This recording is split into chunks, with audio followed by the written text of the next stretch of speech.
Wipod apresenta.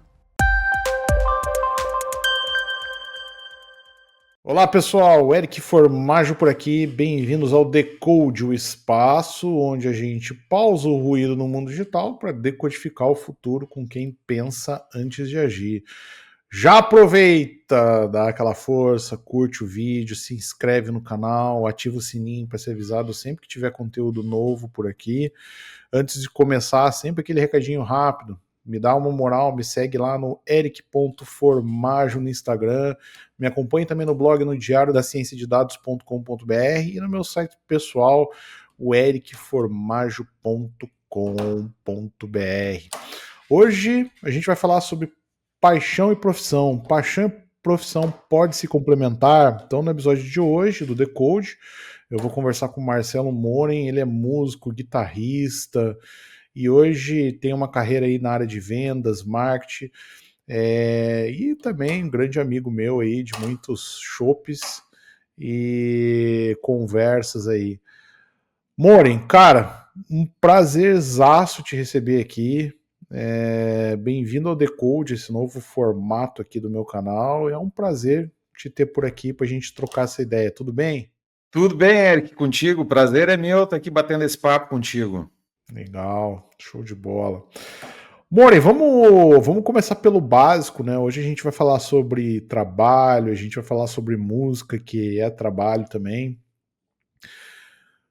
Na sua história, né, em vendas, marketing, né, tendo a música aí como pano de fundo, é uma história bem interessante, né? E existe uma, podemos dizer assim, uma melodia que une a atuação nesses dois mundos, são mundos que eles se conectam. Me fala um pouco sobre isso. Vou pegar uma música que eu gosto muito, né, que se chama Best of Both Worlds. A música é do Van Halen, minha banda favorita, tá aqui a camiseta, ó, Olha aí. do disco 5150, né? Então, o melhor dos dois mundos. Legal. Né? Eu acho que é um bom exemplo para isso. E no caso, sempre, como que tu conseguiu sempre conectar esses dois mundos? Tu conseguiu sempre manter esses dois mundos ativos, né? Pô, tem que trabalhar no dia de semana, mas no final de semana eu vou ensaiar, vou ter minha guitarra, me conta um pouco. Cara, na verdade, a minha história com a música, ela vem de uma ruptura e uma retomada. Profundo isso, profundo. Teve uma ruptura e uma retomada para aquilo que é hoje. Quando eu comecei a tocar guitarra, eu tinha 18 anos, comecei meio velho já na guitarra, né? Normalmente a gurizada começa com, sei lá, 10, 12, 13 anos. Eu tinha começado no violão com essa idade, mas guitarra eu só comecei com 18 anos. E isso aí eu peguei o auge, né, da guitarra virtuosa lá dos anos 80. E eu queria aquilo para mim, né? Quando eu vi aquilo, quando eu ouvi pela primeira vez o Joe Satriani, pá, eu queria, nossa, é isso aqui que eu quero. É isso aqui que eu quero. Quero ser esse cara. Eu quero ser esse cara. Quero ser esse cara. E nessa mesma época, aí início dos anos 90, eu estava entrando na faculdade de comunicação na PUC, aqui em Porto Alegre. E comecei a conduzir as duas coisas em paralelo. Né? Eu tinha algum tempo livre, que eu gastava para estudar, praticar, né? Cheguei a estudar cerca de, acho que 1 ano em conservatório de música aqui em Porto Alegre, na Academia Prediger. Depois fui fazendo aula particular, tinha bandinha de garagem, aquela coisa toda de quem está começando. E eu fui conduzindo isso em paralelo por um bom tempo, e aí chegou ali, inclusive, acho que foi final dos anos 90. Eu tinha um professor de guitarra, professor particular, que era mais um mentor meu, o Paulo Nechetti, e ele estava montando um home studio. E eu fiz a minha primeira composição e gravação com ele naquela época, final dos anos 90, acho que foi lá para 97, 98, isso eu não me lembro, faz muito tempo. Inclusive eu tenho que achar a master daquela gravação, que eu acho que eu perdi. Mas foi ali minha primeira experiência e tal, e a vida foi andando.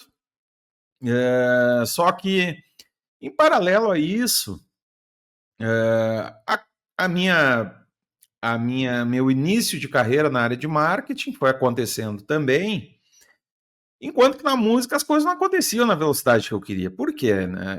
Eu não tinha noção de realidade, né, de mercado, de nada. Eu queria ser músico, né? Só que era muito difícil fazer música instrumental no Brasil, né? E nessa época, inclusive, eu já estava pendendo para o Fusion, né? Que é mais difícil ainda, tem menos mercado ainda. E aí chegou ali, acho que foi 2002, 2002, ou seja, eu fui de 91, foi quando eu comecei a tocar, até 2002 nesse meio paralelismo e tal, e aí eu enchi o saco. Chegou ali em 2002, eu enchi o saco, foi bem na época que eu estava começando a trabalhar lá na G2, né, trabalhar numa agência de marketing digital, as coisas começaram a acontecer numa velocidade bacana para mim, nesse lado, e eu me lembro que eu chegou um dia que a gente tinha uma turma na agência com vários músicos. E a gente foi para um estúdio fazer um barulho, fazer um som. E quando eu saí daquela sessão, assim, eu pensei com meus botões, assim, cara, eu não quero mais isso. Enchi o saco disso. Da música, no caso. Da música, da música, da música, eu enchi o saco. Tu Ali foi, tem um ponto. tu foi com o pessoal da agência pro estúdio. Fizeram um som lá e não quero mais isso. Exatamente, não quero mais isso aqui, né? Enchi o saco. Aí nisso eu, tipo, guardei minhas guitarras, vendi o meu amplificador para um colega da agência. O amplificador E é o primeiro que se ferra, né? O primeiro instrumento é a o gente primeiro não da fila, mantém. fica só ocupando espaço e carregando pó dentro de casa, né? Então é o primeiro da fila. E a vida seguiu, né? Nós estamos falando aí de 2002. E aí, por isso, teve uma ruptura. Essa foi a minha ruptura. Eu achei que aquilo não servia mais para mim e não nas condições que eu estava. Eu era muito 880, né? Se não é para ser do jeito que eu quero, eu também não vou fazer e tal. Aí 2002 teve essa ruptura e aí chegou 2014. Eu tava já com uma boa, digamos assim, uma boa condição de carreira. Estava 2 anos já que eu tinha aberto a minha empresa e eu estava sentindo falta de um hobby, né? Porque eu tinha abandonado Call of Duty, tinha abandonado o Medal of Honor, Counter-Strike, aquela tralha toda, né? E eu decidi também foi outra ruptura. Chega disso aqui, eu não quero mais jogar videogame, né? Que era um hobby que eu tinha. Eu pensava, isso aqui me toma muito tempo e não me devolve muita coisa em troca. Eu não quero mais esse negócio. Eu tinha largado, assim, né? Tava com tempo livre.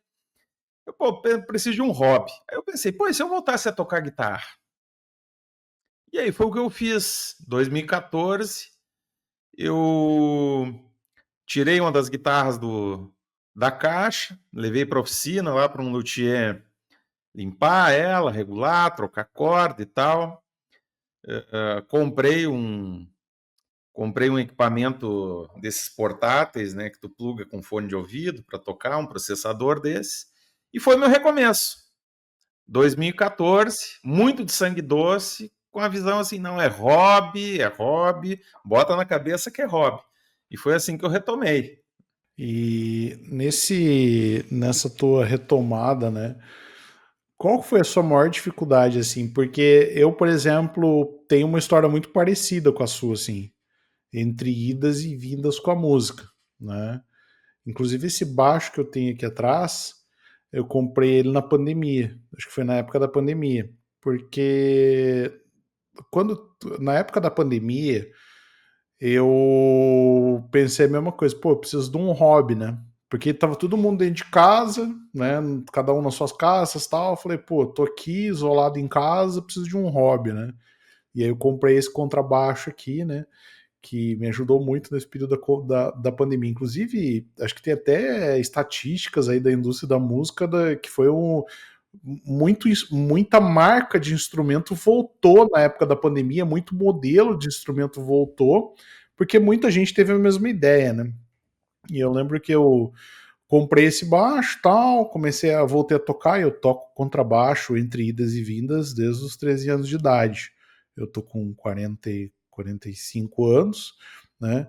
E a maior dificuldade que eu tive foi relembrar algumas coisas. Eu lembrava, os dedos eles se moviam, eu sabia os padrões, mas eu não tinha mais a mesma agilidade. Isso aconteceu contigo também? Cara, esse foi o meu primeiro choque de realidade. Esse foi o primeiro choque de realidade, porque eu na minha primeira incursão, né, como pretendente a guitarrista, cara, eu estudei para ser um virtuose, eu queria ser aquilo, né?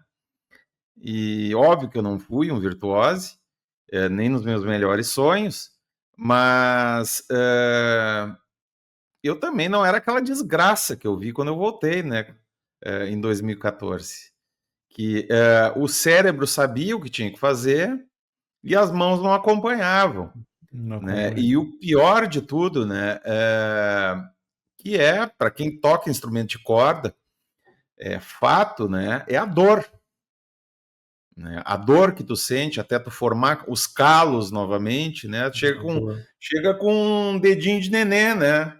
Para tocar tocar uma guitarra, tocar um baixo, qualquer instrumento de corda, chega com um dedinho lisinho, né? E até tu formar de novo a tua pele ficar grossa de novo e tu formar os calos, passa um bocado de água debaixo da ponte, né? Até isso acontecer, né? E exige o quê? Constância, né? Não é uma coisa que tu tipo, vou tocar essa hoje, vou tocar de novo daqui 10 dias. Não, tu tem que tocar um pouco todos os dias, né? Para tu ir recuperando gradativamente a tua destreza. Então, isso para mim, assim, foi a parte. Teve o choque de realidade de ver que eu não tava, que eu não tocava, que eu não era mais aquilo que eu fui, e a dureza de ter que voltar a criar uma rotina de dor, né?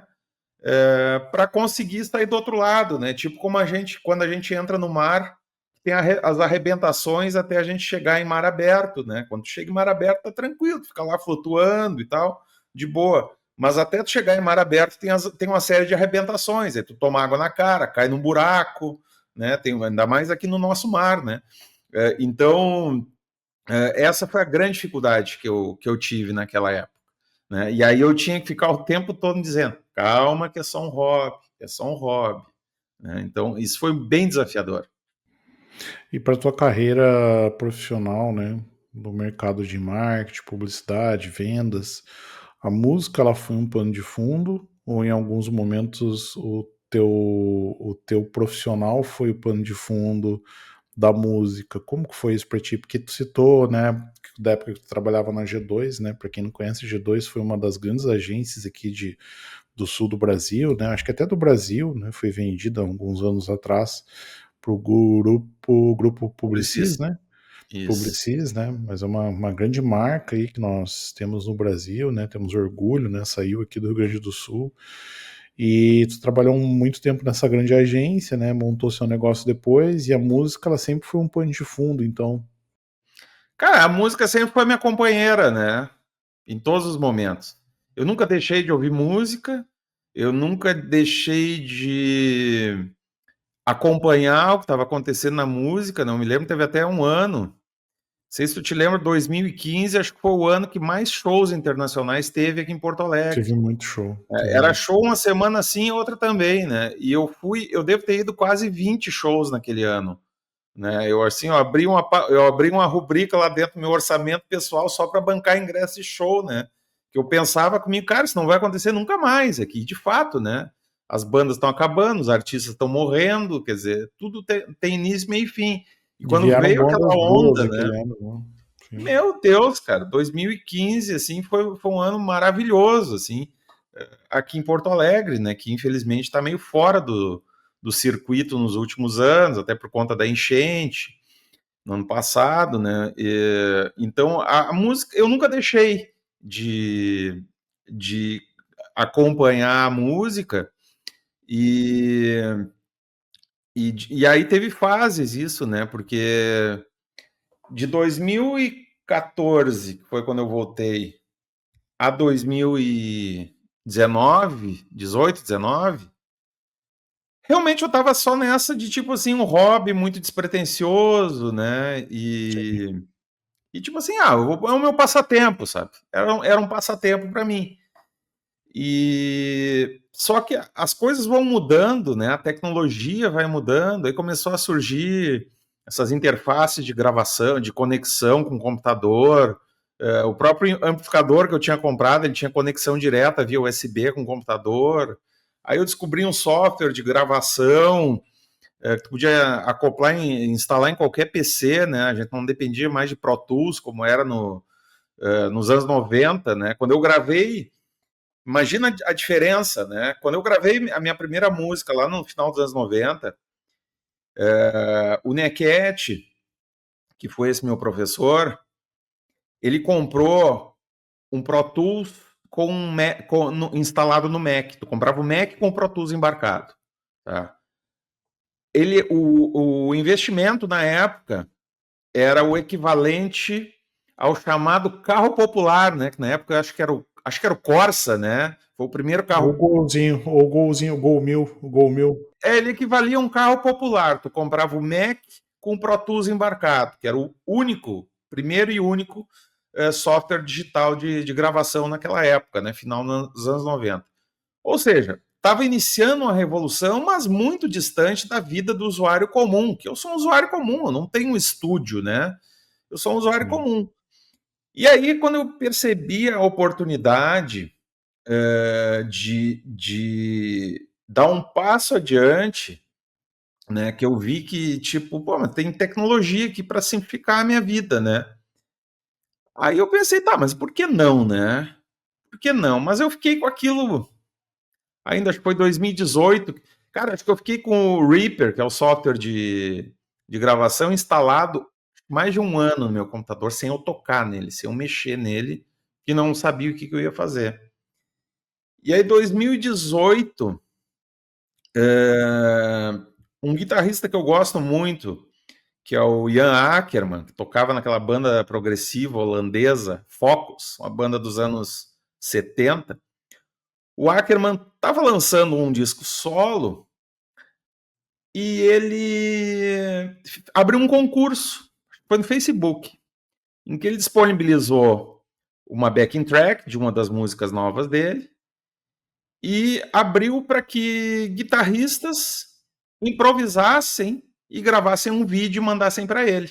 E ele iria escolher os melhores que ganhariam a cópia autografada do vinil do novo álbum dele. E eu, vou tentar nesse negócio, né? Vou fazer aqui. E fiz, e gravei o vídeo assim, meio no peito e na raça, e mandei, né? Não ganhei o concurso. Tinha cara muito mais experientes que eu ali, que rodaram, e muito mais habilitados. Mas aquilo serviu para eu ganhar confiança. Quando eu vi aquilo ali que eu fiz, cara, peraí, não é tão difícil assim, eu não sou tão ruim que eu não possa fazer isso, né? E aí foi um ponto para uma próxima fase minha que foi, tá, eu vou gravar uma música, vou compor uma música e vou gravar. Essa foi a fase seguinte. E outra, sempre em paralelo com o que eu vinha conduzindo, né, profissionalmente. Eu não deixei de fazer o que eu faço, né, para traçar esse caminho, né? Sim. E nesse período que tu gravou, tu tem 2 discos, né? Ou um só? Dois álbuns. 2 discos. Tem Isso. 2 álbuns, né? O primeiro tu gravou na época da pandemia, certo? Eu comecei ele em outubro de 2019 e fui pandemia dentro, Foi pandemia, né? Eu gravando e lembro. produzindo ele. Esse que tem o Autumn of Moon, Autumn of Life. Autumn of Life é Autumn of o Life, segundo disco, é é a do faixa segundo, é título do segundo, do segundo álbum, que é Autumn é of o segundo Life. álbum. Sim. O primeiro disco, eu lembro que até a gente conversando, né? Tu comentou que tu te chamava muito de guitarrista de escritório, né? Até quando para imprensa, para alguns releases que tu lançou, Sim. né? Tu te chamava como guitarrista de escritório, né? Esse guitarrista de escritório tem a ver com duas personas de mundos, uma da parte profissional, o outro da parte pessoal. Sim, isso foi bem curioso, né? Eu gravei o primeiro álbum inteiro dentro do meu escritório. Não esse aqui, mas no outro apartamento onde eu morava. E era curioso, né? Porque imagina o seguinte, né? Eu estou aqui sentado de frente para o computador trabalhando e aqui à minha esquerda estava aqui o amplificador debaixo da bancada Sim. e as guitarras aqui. Eu terminava o expediente, eu gravava todo dia depois das 6 horas, eu ia até umas 7h30, 8 horas, às vezes gravando, compondo e gravando. Então eu só virava a cadeira, eu afastava a cadeira e virava para o lado, ligava o amplificador, plugava no PC e começava o trabalho de música, né, sem Sim. sair do escritório. Então, por isso que na época eu adotei essa alcunha, né, guitarrista de escritório. Terminava o expediente, eu virava músico, né? Realmente eram duas personas, né? Sim. E esse branding do Marcelo Morin, músico, ele se conecta de alguma forma com o Marcelo Morin profissional? Cara, não, eu nunca achei uma forma de fazer isso. Eu nunca achei uma forma, tanto que eu aviso para as pessoas, né? Que o Marcelo Morin, empresário, tá lá no LinkedIn. Sim. O Marcelo Moura é músico, ele tá no Spotify, ele tá no Instagram, ele tá no Facebook, ele tá, enfim, no YouTube, nas outras plataformas, né? Porque eu realmente eu nunca parei para fazer essa conexão, né? E talvez um dia ela aconteça, talvez não. Então eu sempre mantive essas personas separadas, né? Então eu sempre aviso, né? Algum contato profissional que pergunta, qual é a tua arroba no Instagram? Olha, Marcelo Moura, mas cuidado, né? O que tu vai achar lá não é negócio, porque eu não falo de negócio lá, né? Cuidado. Mas eu acho que quem faz essa conexão é o público, né? Eu digo porque às vezes a gente tenta conectar ou transparecer alguma coisa para o público que as pessoas elas vão fazer as conexões delas, né? A verdade Isso, é essa, né? é, E, é. e sobre esse primeiro disco teu, eu até lembro quando tu lançou esse primeiro disco, tu divulgou lá no Instagram, né? Tinha alguns cards. E eu lembro de muitas pessoas do mercado indo lá e dando uma curtida, comentando, alguma coisa assim, né? Sim, Nesse primeiro disco, nesse primeiro disco que tu gravou, né? Tu tava contando até aí como que foi a experiência no escritório, né? Que tu só virava de lado e começava a gravar, né?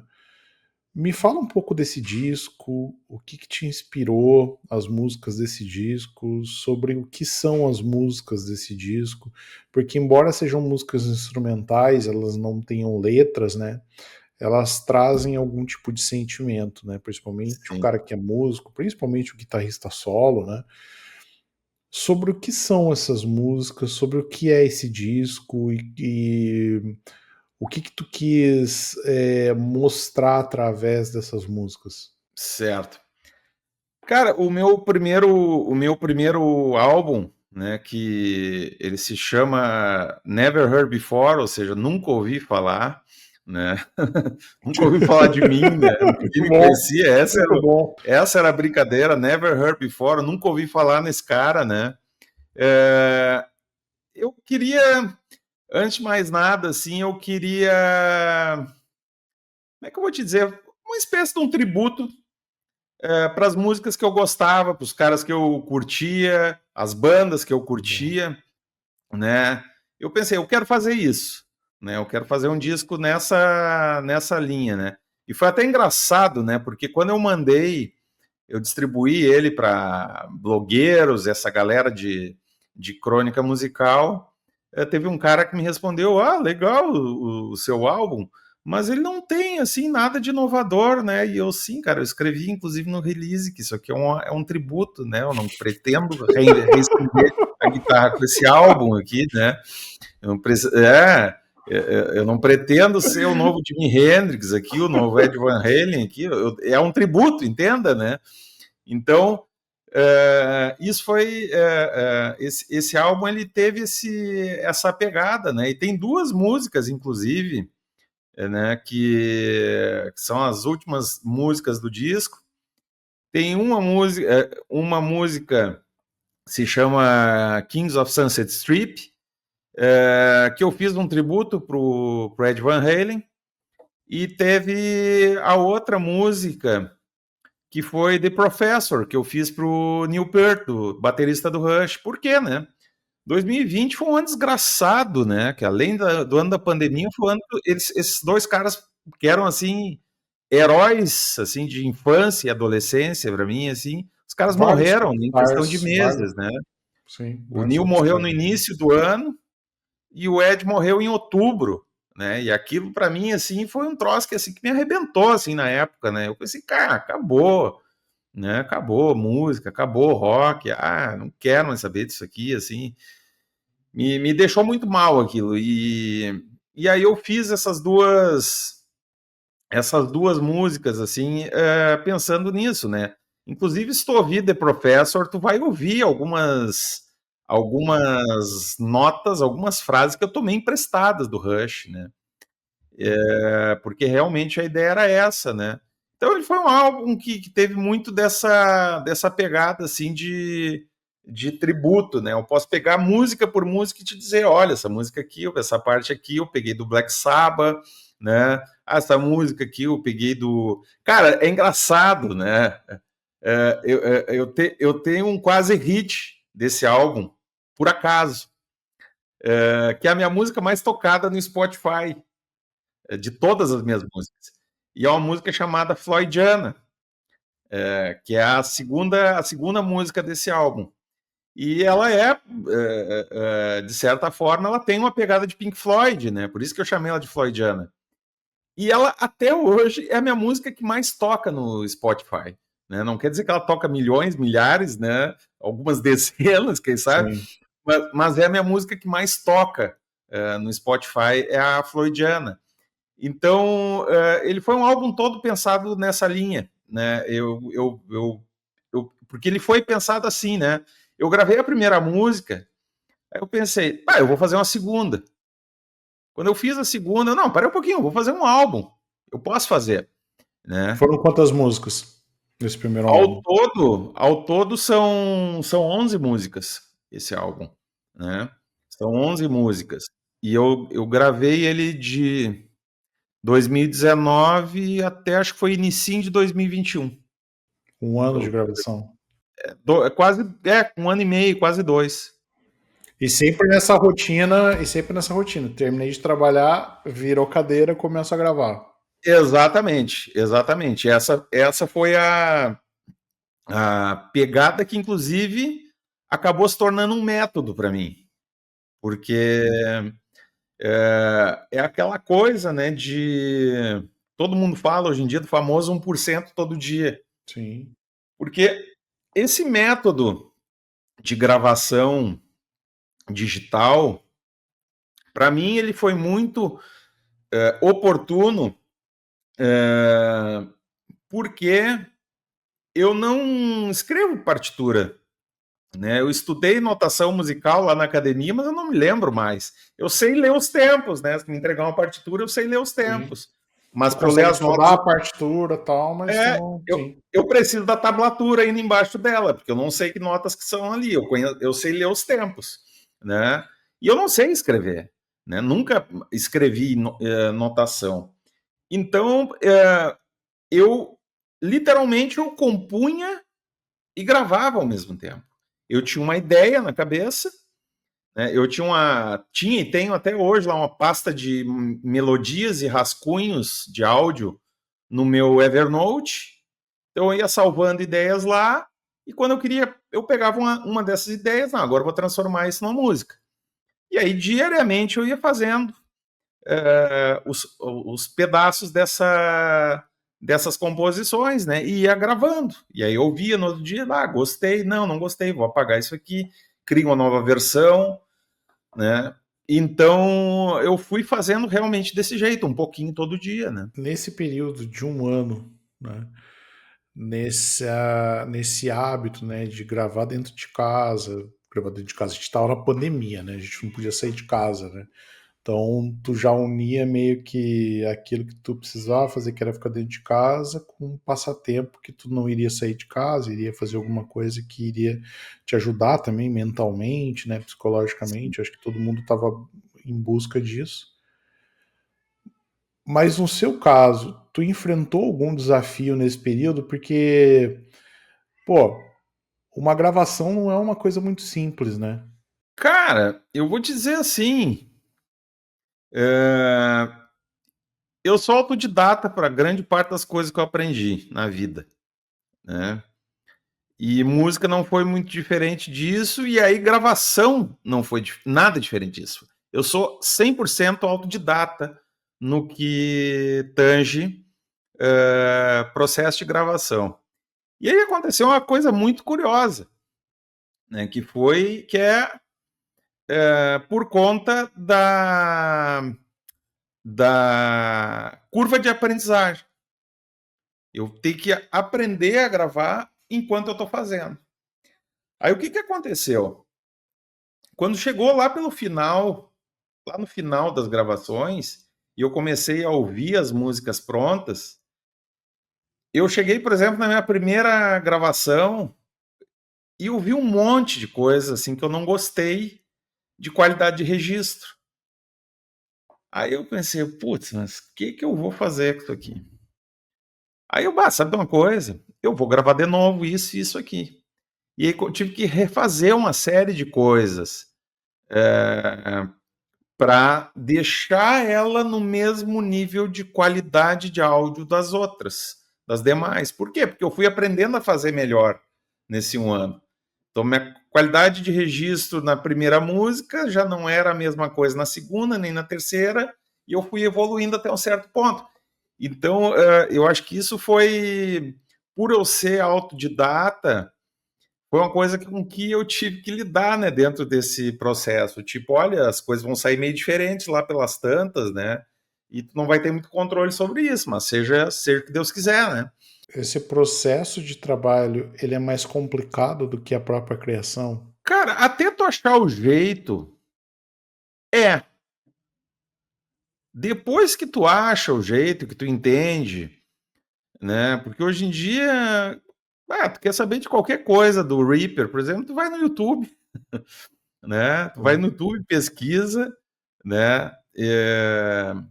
Tem um cara, não me lembro o nome dele, é Gringo que ele se chama, né? Não sei o que Gringo, o nome do cara, que é um especialista, é um produtor brasileiro que mora acho, nos Estados Unidos ou no Canadá, não me lembro ao certo. E, cara, eu assistia vários vídeos dele, vários vídeos e fui aprendendo, né? Alguns macetes. Então, tem coisas que, tipo, controle de volume, às vezes, vai estourar o volume, né? O cara não sabe, grava alto demais o negócio, Sim. né? Outras coisas que eu não sabia, por exemplo, na época, né? A questão de gravar com efeito, gravar sem efeito, né? O que tu bota antes, o que tu bota depois na mesa digital, né? Porque o software, hoje ele faz o papel da antiga mesa de som, né? A Digital Audio Workstation, né? Ele faz o papel de que antes tinha uma mesa gigantesca dentro do estúdio, e hoje não, né? Tu fica aqui controlando teu desktop. Então, tem sim alguns macetes, né, que tu vai aprendendo, né? Inclusive, depois quando eu fui, já estava gravando meu segundo álbum, que eu voltei às gravações do primeiro, eu fui ver uma série de lambanças que eu tinha feito de registro que não tinha como consertar. Né? Não tinha, por mais que tu botasse equalizador, não ia ter como consertar. né? Tinha um som ali que a guitarra parecia que tinha gravado com sei lá, com uma meia no parece uma meia no microfone, assim, sabe? Assim, o negócio, né? Tipo, cara, eu nunca mais vou conseguir abrir o agudo desse negócio, né? Eu queria criar um certo efeito, né? Parecia legal na época, mas, tipo, cara, não tem volta. Tu fez aquele negócio ali, já era, né? No segundo trabalho eu já não fiz esse tipo de erro, porque eu já sabia como chegar mais ou menos no resultado que eu queria, né? Então acho que isso foi que realmente assim foi muito laboratório mesmo, assim. Eu estava tateando no escuro, ouvia, o meu guia sempre foi o ouvido, gostei e não gostei, né? Sempre foi isso. Bom, então o primeiro álbum foi, tu começou a gravar em 2019, terminou em 2020, certo? É, Ali mais ou menos início de 2021. início de 2021, tá. E o segundo álbum, quanto tempo foi? Tu sentiu, foi mais fácil para ti? Ou, como tu disse, agora a exigência aumentou, tu teve que comprar mais alguma tecnologia, como que foi? Cara, ele foi mais fácil do ponto de vista de eu já saber o que fazer e o que não fazer numa série de coisas. Mas, por outro lado, o meu nível de autoexigência era maior também. Então, eu tinha coisas que eu queria explorar em termos de timbres da guitarra, coisas que eu queria aprender, e eu estava aprendendo, inclusive, a utilizar os plugins que existem dentro da Workstation, né? E isso aí abriu um novo mundo de possibilidades para mim em termos de sonoridade. E uma coisa que eu sim que eu comprei especialmente para esse álbum foi um software de bateria, né? O Easy Drummer, porque Entendi.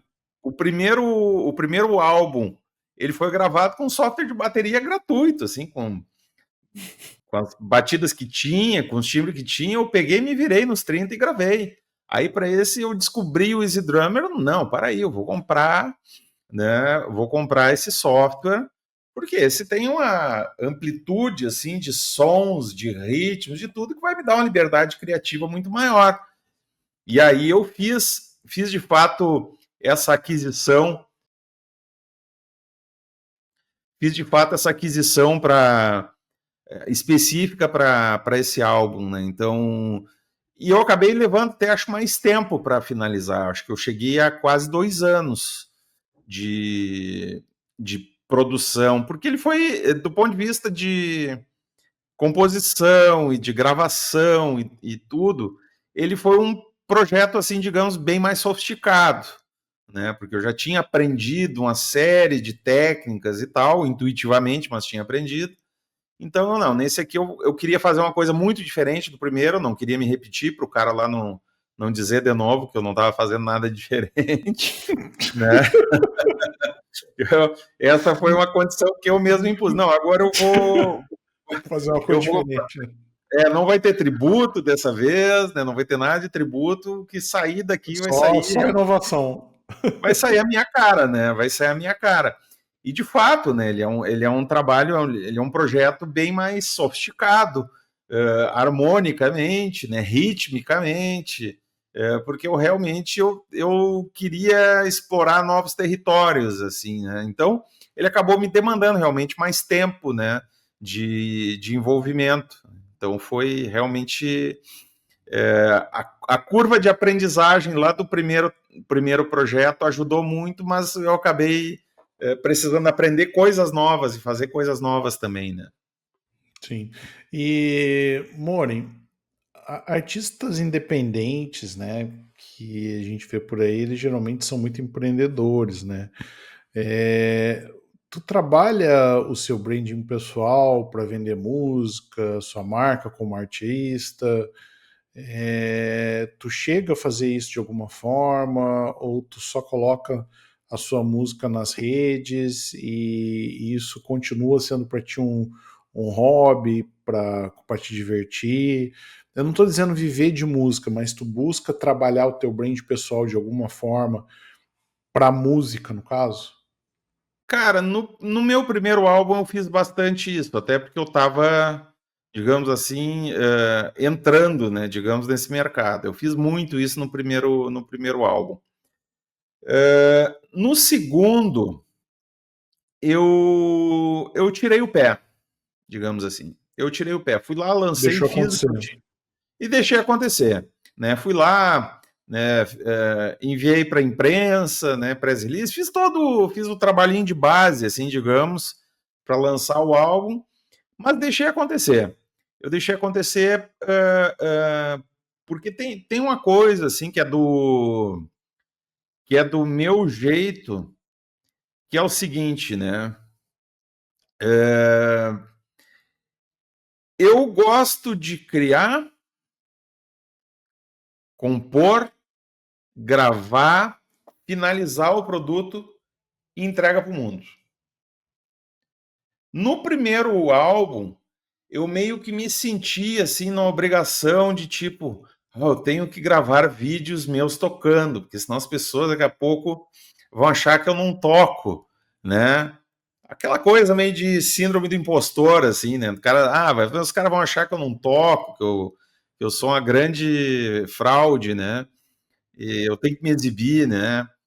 E então eu gravava clipes assim com os trechos, eu gravei vídeos, acho que quase todos os solos do disco. Deu uma trabalheira infernal aquilo. E quando chegou o segundo, que eu lancei em outubro do ano passado, eu estava também naquela correria de final de ano, por causa de negócio e tudo. E eu chegou um ponto que eu, tipo assim, sabe de uma coisa, tio? A quem eu quero provar o quê? Né? E eu não vou gravar vídeo de música, coisa nenhuma. E é isso aqui, o trabalho está lançado, né? E deixa rolar, sabe? Isso foi assunto de terapia, inclusive, assim, né? Teve um dia que eu levei isso para terapia e a minha psicóloga me falou, né? Tá, mas por que tu tá te colocando nessa pressão de ter que gravar vídeos e eu, pois é, né? Por que eu tô me colocando essa pressão, né? Já que eu não vivo de música, tipo, eu não faço shows, né? Não me apresento, nem pretendo me apresentar, né? Porque imagina, eu tenho que aprender todo o repertório para. Cara, eu não faço mais nada da vida, né? Se eu tiver que parar para aprender o meu repertório, né? Eu queria que tu falasse até um pouco sobre isso, sobre essa questão de aprender o repertório, porque muita gente não tem esse entendimento, né, de que a gravação não é tu entrar num estúdio lá tocar música e ir embora, né? São várias sessões, né? Explica um pouco como que funciona isso. Cara, imagina o seguinte, né? Quando tu enxerga um quadro feito por um pintor, tu não está enxergando o processo que ele aconteceu, mas talvez tu imagine, né, que pô, o cara é um Pollock, né, que era o cara assim que botava a tela na frente e começava a jogar a tinta de pincel, não sei o que, daqui a pouco, né, tava feita a obra do cara, né. Sim, sim. E tem caras que inclusive fazem música desse jeito, tá? Meio a lá Jackson Pollock. Não é o meu caso. Eu trabalho muito assim no detalhe as coisas, do detalhe, de testar uma melodia, não gostar, jogar fora, testar outra, né? Então não é o meu jeito de criar música. Então sou mais para aquele pintor assim que ele chega, ele dá uma pincelada, duas na tela, às vezes em meia hora ele fica ali olhando para aquela tela e sai e volta no outro dia e segue pintando, né? Eu trabalho dessa forma, né? Eu não tenho pressa para finalizar uma música, ao mesmo tempo que eu sei que eu termino, eu em velocidade de cruzeiro, né? Eu consigo finalizar uma música a cada entre 30 e 45 dias. É a minha média, né? Salvo quando acontece assim de tipo eu ter uma crise criativa no meio do processo e não conseguir resolver, às vezes, uma parte boba da música, né? Mas, via de regra, 30, 45 dias eu finalizo uma música. Então eu não coloco essa pressão, né, por finalizar, porque a coisa vai meio que acontecendo ao natural. Até porque isso daí, tipo, tu não fica trabalhando o dia inteiro com isso, né? Não é que nem um músico que tá dentro de um estúdio trabalhando o dia inteiro, né?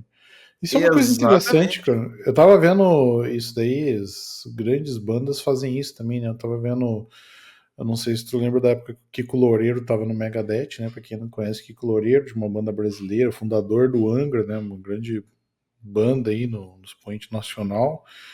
E quando ele foi tocar no Megadeth, uma banda norte-americana, né? Eles, depois que eles terminavam o disco, eles ensaiavam o show. Mas o ensaiar o show, eles alugavam um galpão, montavam o palco que eles iam usar, eles faziam as marcações no chão e ensaiavam como se eles estivessem fazendo show. Tinha posição, tinha entrada do solo, tinha solo de bateria, tinha não sei o que. Eles ensaiavam isso, né? Então a gravação de um disco é uma coisa muito complexa, né? Envolve se pra ti, né, que é o único artista, né, tu não tá contratando um baterista, um baixista, um tecladista para gravar junto contigo, né, já é um processo que demora, né, tu imagina para esses músicos que eles estão gravando esses discos, tem muita gente envolvida, né, e nesse cenário até uma outra coisa que eu queria perguntar para ti, é um processo muito introspectivo, né, Mori? Tu vai lá, tu grava, né, tu planeja tudo. Tu sente falta em algum momento de ter uma troca? Cara, sim e não. Sim, porque eu acho que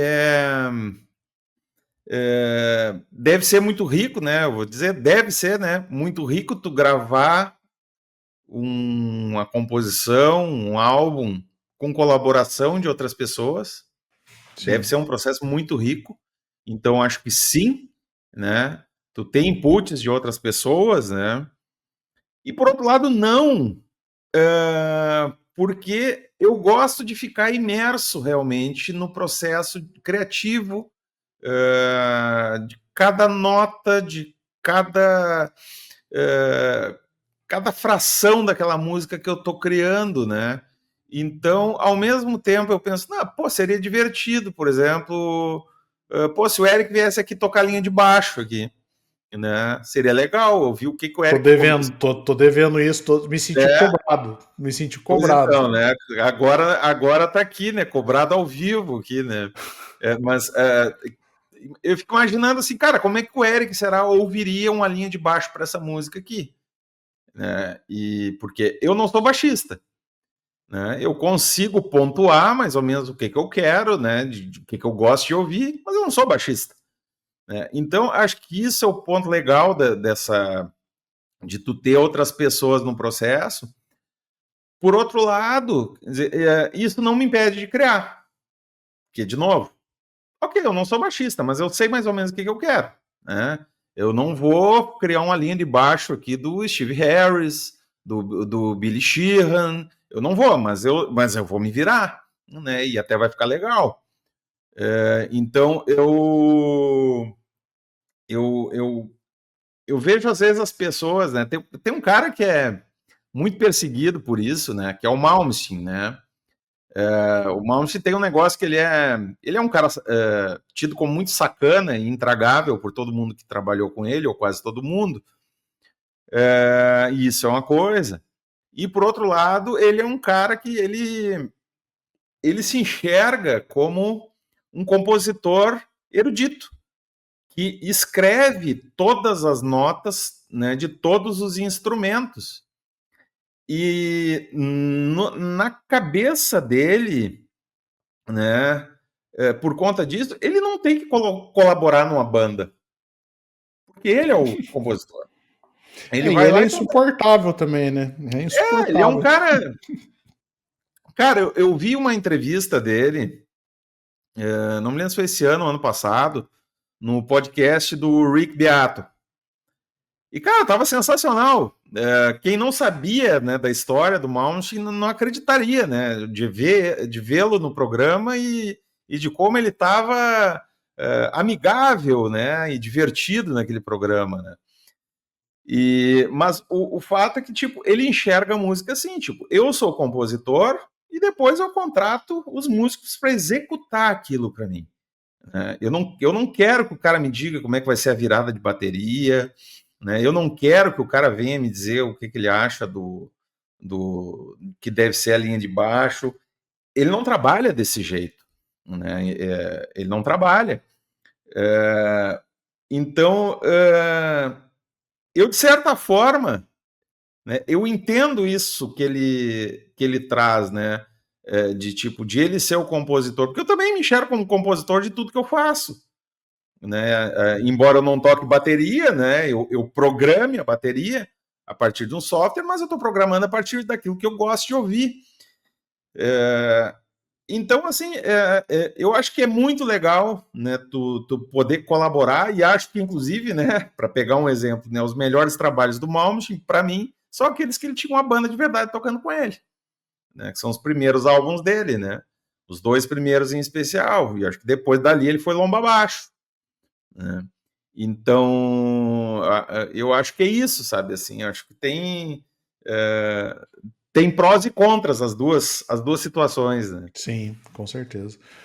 Marcelo, a gente está chegando ao final desse episódio, mas antes a gente vai de Decode Pop, onde eu e o meu convidado a gente traz uma indicação de livro ou filme, ou os dois, sobre o tema que a gente está conversando.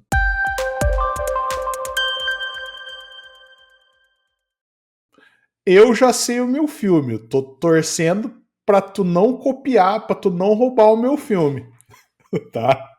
Mas eu queria que tu indicasse, porque eu acho que tu vai indicar o mesmo filme que eu. Mas eu queria que tu indicasse. Bom, não tem problema, se tu indicar, eu indico outro.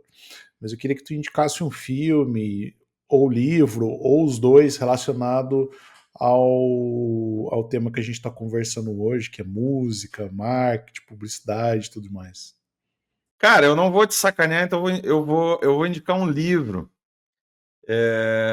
que eu acho sensacional e que eu li esse livro enquanto eu estava trabalhando, inclusive, nas sessões do meu segundo álbum. E esse livro se chama O Caminho do Artista. Também indicou esse livro, muito bom. Esse livro é muito legal, eu não vou conseguir lembrar o nome da autora, eu não estou com ele por aqui. Não, acho que não. Mas esse livro é muito bacana, porque ele trata, inclusive, da negação do artista. Que muitos de nós negam o artista que há em nós por achar que aquilo não tem importância, que aquilo não é sério, que aquilo não vai agregar nada, né? E foi mais ou menos o que eu fiz lá naquela minha ruptura de 2002, né? Eu achei, chega disso, não quero mais.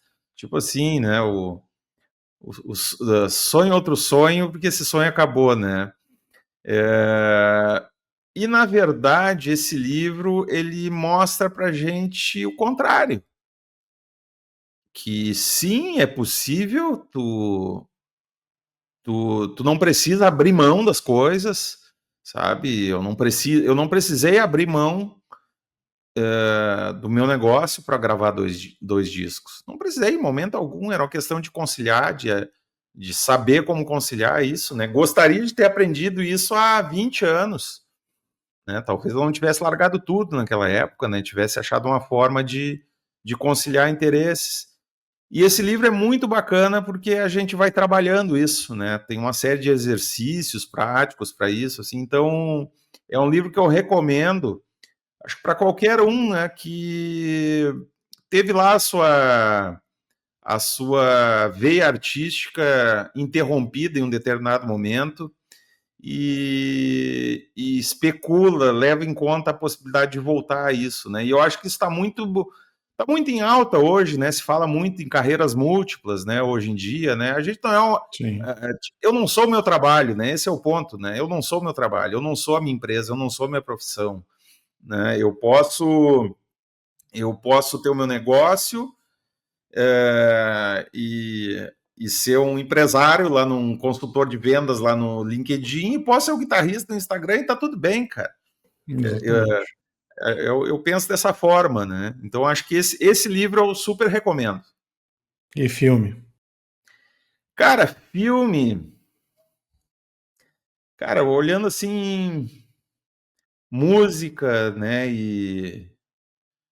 E trajetória, assim, um filme que me marcou muito foi A Encruzilhada. Era esse filme que eu ia falar. Esse filme. Mas não tem problema, eu tenho outro para falar também. Vai lá. Conta um pouco desse filme. É um filme que me marcou muito na minha juventude, né, na minha adolescência. Aquela ideia, né, que se tinha. Tem vários elementos interessantes naquele filme, né? Olhando hoje, assim, com os meus 52 anos, né?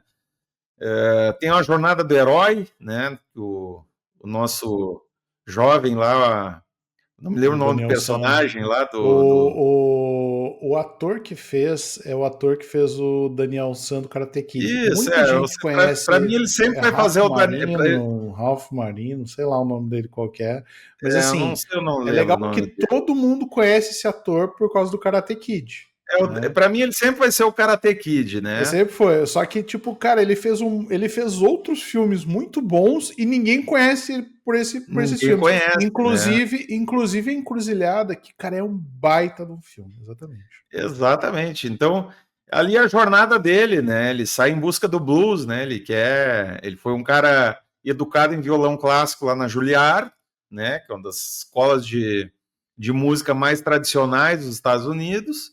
E ele sai em busca do blues, né? Sai atrás Ele tinha desse que aprender o aprendizado. 13º blues de um disco, né? A música perdida do Robert Johnson, né? Que é o grande pai de todos os bluesmen, que foi um cara, né? Que origina a história toda, né? O cara que fez o pacto, que ele teria feito um pacto com o diabo, né? Porque ele sumiu durante um ano e quando ele voltou ele estava tocando absurdamente bem, né? E ele teria feito um pacto com o diabo. Né? E ele morreu envenenado, se eu não me inclusive se eu não estou misturando histórias, né? Ele tomou um uísque envenenado, eu acho, uma coisa assim, né? E ele morreu muito jovem, né? E aí ele tinha essa música, né? Essa música misteriosa, e lá vai o nosso Karate Kid da guitarra, vai atrás dele, né? E nisso tem o Willie Brown, que é o Gandalf, né, dele, né? É o mentor dele. Sim. Né, durante toda a trajetória. E quando ele chega lá no destino, quem ele tem que enfrentar? Né? Jack Butler, né, que era representado por ninguém menos que o Steve Vai. Né? E então, quer dizer, lá era o vilão, né, que ele tinha que cruzar o limiar para conseguir o elixir lá do herói da jornada, né, que conseguir se tornar o músico que ele queria, né?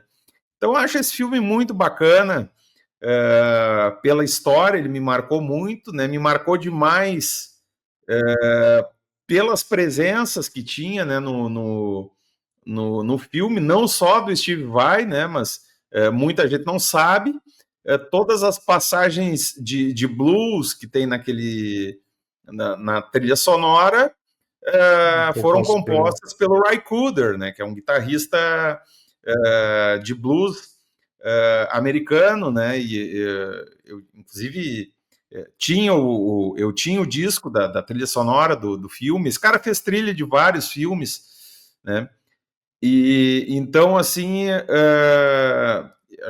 para mim foi muito legal aquilo, né, até porque esse filme é de 88, se eu não estou enganado. É antigão. É difícil até pra achar. Tem no streaming, acho que tem no Prime esse filme.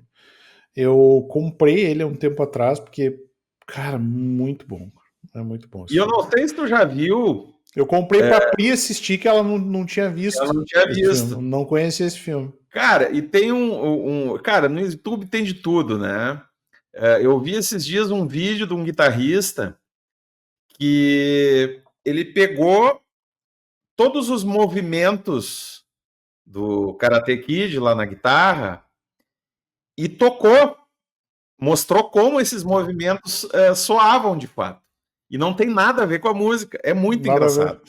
Não tem nada a ver, né? Porque aquelas partes todas que ele faz de conta, né? Que ele toca, quem tocou foi o Steve Vai, né? O Steve Vai tocava todas as partes, e aí ele só estava fazendo mímica, né? E aí esse guitarrista, que eu não me lembro quem é, um youtuber, ele mostrou o que sairia de fato se ele estivesse tocando aquelas posições ali, aqueles desenhos. É muito engraçado, porque não tem nada a ver com que... Me manda isso depois. Eu vou catar aquilo ali e vou te mandar, cara, porque é muito engraçado, né? Mas a gente achava o máximo aquilo, né? Pô, tu vê um cara que nem o Steve Vai, assim, né? Nossa, esse é o cara, né? Não tinha muita referência na época, então qualquer coisinha que aparecia de alguém, assim, a gente achava o máximo, né? Então foi um filme que me marcou muito nesse sentido, sabe? Legal. Eu vou para as minhas indicações, já que o Mori indicou Encruzilhada, eu vou indicar Cash, a história do Johnny Cash e da mulher dele. O filme eu acho que é Jack e... Não, Cash e o nome da mulher dele eu não me lembro, mas é um Johnny and filme June. muito bom. Johnny and June, yeah, sim. É um filme, sim. Johnny. É com o Joaquin Phoenix, né? Isso, com o Joaquin Phoenix. É um filme muito bom. Então, Johnny and June, né? Filme muito bom. Conta a história do Johnny Cash. E o livro, eu vou indicar o livro do Eric Clapton, uma autobiografia que ele escreveu. Acho que já deve estar na segunda ou terceira edição. Primeira vez que eu li, é um livro assim que impressiona bastante, principalmente pela história dele, fala sobre a morte do filho dele e muito da relação dele com as drogas também. E é interessante ele contando a primeira vez que ele foi tocar limpo, né? E que para ele foi um absurdo, porque ele ouvia tudo, ouvia os erros que ele estava cometendo na guitarra, tal. Então, é um livro muito bom, uma indicação que compensa aí você procurar e ler esse livro. Pô, eu sou suspeito para falar, né? Eu adoro biografia, né? E tem outras biografias de músicos aí bem interessantes, mas acho que a do Eric Clapton para mim foi que sobressaiu, assim, principalmente em termos de história. Ele tem um drama familiar muito grande, né? A história da própria morte do filho dele, etc. A luta dele com as drogas, tudo isso, né? Bem. Tem muito perrengue, né? E na vida dele e ele também ele convive com uma, digamos assim, com uma sina de os amigos dele morrerem antes dele, né? Então, Exato. o George Harrison, que era o melhor amigo, né? O Steve Ray Vaughan também. Ele era para estar no helicóptero que caiu, que matou o Steve Ray Vaughan, né? Ele não foi, ele era para estar naquele helicóptero. E então ele é um cara. E ele é, né, um cara assim, ele é um cara meio amargo, né? Assim, e dá até para tu entender por quê, né? A forma como ele perdeu o filho e tal, né? E ele tem realmente uma vida, né? Uma vida bem tortuosa, né? Sim, exato. Marcelo, cara, muito obrigado. Quero te agradecer aí imensamente. Antes de eu ir para os agradecimentos, como que a galera faz para ouvir seus discos lá no Spotify? A gente vai deixar aqui embaixo também. A gente vai deixar aqui embaixo na descrição o link ali para o Spotify, para o seu YouTube Music, etc. Mas quem quiser também, acho que procurar Marcelo Moura lá vai encontrar. Vai me encontrar em todas as plataformas. Vai me encontrar no Spotify, vai me encontrar no Deezer, no YouTube Music, na loja da Apple, no Bandcamp. Vai me encontrar em todos os lugares. Aí vai estar fácil lá de achar os dois álbuns. Já pode contratar para show já? Não, cara, eu tenho dois problemas, né, para isso, né? O primeiro, né, eu não sei meu repertório. O segundo, eu não sei tocar música dos outros, né? Então eu tô ferrado, né? Eu sou aquele cara, eu sou o pior cara que tem para tu tá naquela rodinha de churrasco, e sempre tem alguém para E entregar sacanear, o violão. pegar um violão e pedir para tocar Raul, para tocar Legião, sabe? Eu não sou esse cara. Boa, boa, boa. Tu não anda com aquelas revistinhas, né? Não anda com essa revistinha de Revistinha música, né? cifras. Né? Cifras, Não, né? eu não ando com isso, cara. E já me sacanearam com isso. Uma vez eu tava na praia, é, e eu fui visitar minha irmã na praia, a gente tava numa janta, né? Com pessoas convidados da minha irmã, do meu cunhado, lá no Uruguai. E daqui a pouco alguém inventa, né, de puxar um violão e dizer que eu tocava violão, né? Apareceu um violão lá. Apareceu um violão. Sempre tem um infeliz para trazer um violão, e aí eu tenho que dar toda uma explicação para dizer que violão e guitarra são coisas diferentes, né? Que nem, não necessariamente quem toca violão toca guitarra e vice-versa. Cara, porque é engraçado, né? Sempre tem um infeliz para te trazer um violão. Segundo, sempre tem alguém para te dizer assim: o fulano toca bateria, vocês têm que fazer uma banda junto.